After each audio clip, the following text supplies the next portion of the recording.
দেশের অবস্থা তো বন্ধুরা সব মিলে খুব একটা ভালো না। এখন সবচেয়ে বড় গ্যাঞ্জাম হইল সেটা ঢাকা দক্ষিণ সিটি কর্পোরেশনের মেয়র পদ নিয়ে যে গ্যাঞ্জামটা লাগছে, এটা তো মিটমাট হচ্ছে না। দুই পক্ষই অনড়। দুই পক্ষ বলতে আমরা যেটা শুনলাম, বিএনপির উচ্চ মহল থেকে চাচ্ছে না কোনো রকম বড় গ্যাঞ্জামে যেতে, শোনা কথা।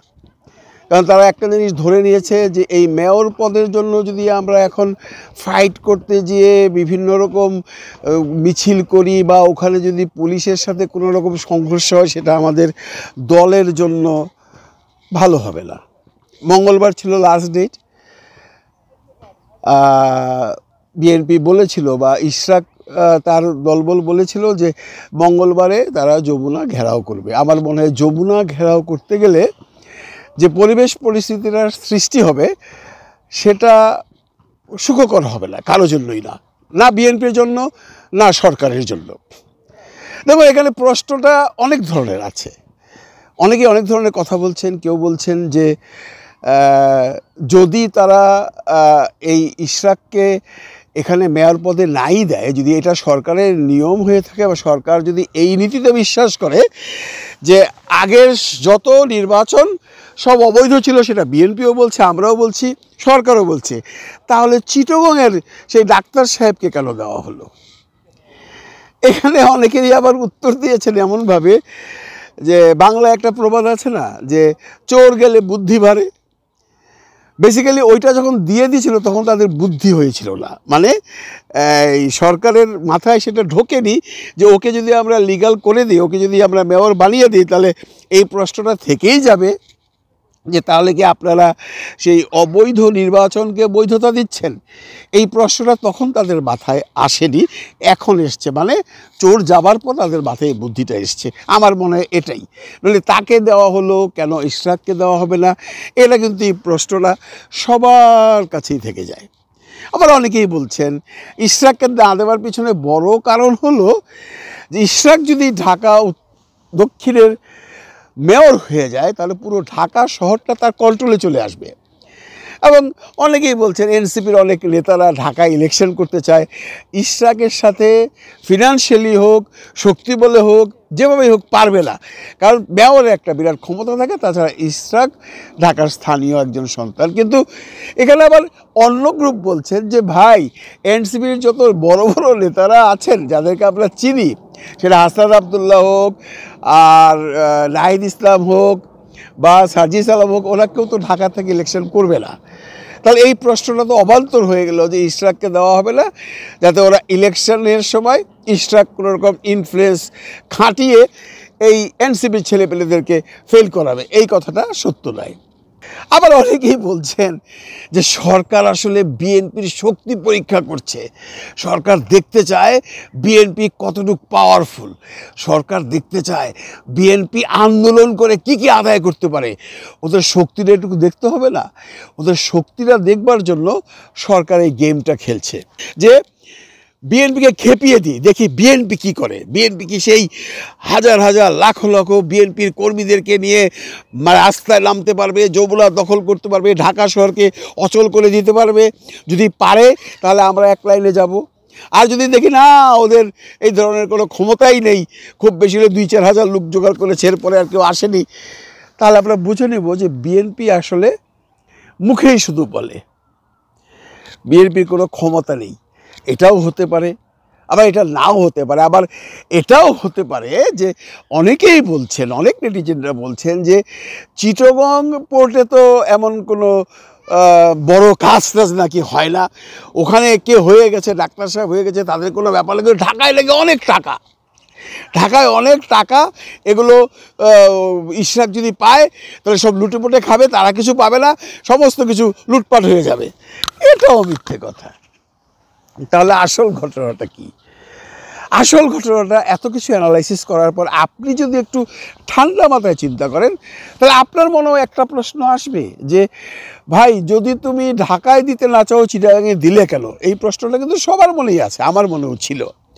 এবং আমি তখন আরেকজনের অ্যানালাইসিস থেকে বুঝলাম, ওনারা বলেছে ওনাদের চোর যাবার পর বুদ্ধি বেরিয়েছে। তখন বুঝেনি, তখন মাত্র অগাস্ট মাস এসছে তারা ক্ষমতায়। তারপর ওই সময় বিএনপির সাথে সরকারের একটা ভালো সম্পর্ক ছিল, ভালো একটা গাঠবন্ধন ছিল, তখন এগুলো তারা অ্যাভয়েড করেছে।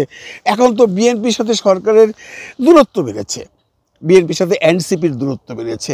এখন এনসিপি আর জামাত একসাথে হয়েছে, আর বিএনপি আলাদা হয়েছে। বিএনপির একক শক্তি অনেক বেশি, আপনারা জানেন বাংলাদেশে এখন সর্ববৃহৎ দল, তার নেতাকর্মীও সবচেয়ে বেশি।